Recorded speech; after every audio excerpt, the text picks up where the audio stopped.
ଗଣିତ ଗଣିତ ଆଜିକାଲିର ଦୁନିଆତେ ଗୋଟେ କଡ଼ା ସବଜେକ୍ଟ ବୋଲି ସବେ ଭାବୁଛନ୍ ଓ ଗଣିତକେ ଛୁଆମାନେ କେତେ କେତେ ଡରସନ୍। ତ ଗଣିତକେ ସରଳ ହିସାବେ ବୁଝବାର୍ ଲାଗି କେତେଟା ଧାରା ଅଛି।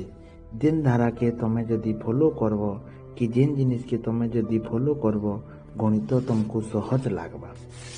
ତ ଆଜିକାଲି ଛୁଆମାନେ ଗଣିତ ନେଇ ଜାଣବାର୍ ମେନ୍ କାରଣ ହଉଛି ଯେ ସେମାନେ ନିଜର ବେସିକ୍ କ୍ଲିୟର ନେଇ କରବାର୍। ବେସିକ୍ କ୍ଲିୟର ନେଇ କରବାର୍ ବେଲେ ଗଣିତ କାଣା ଗଣିତତି କାଣା ଅଛେ କେନ୍ତା ଅଛେ ସେ ବିଷୟରେ ସେମାନେ କମ୍ ଜାଣିଛନ୍।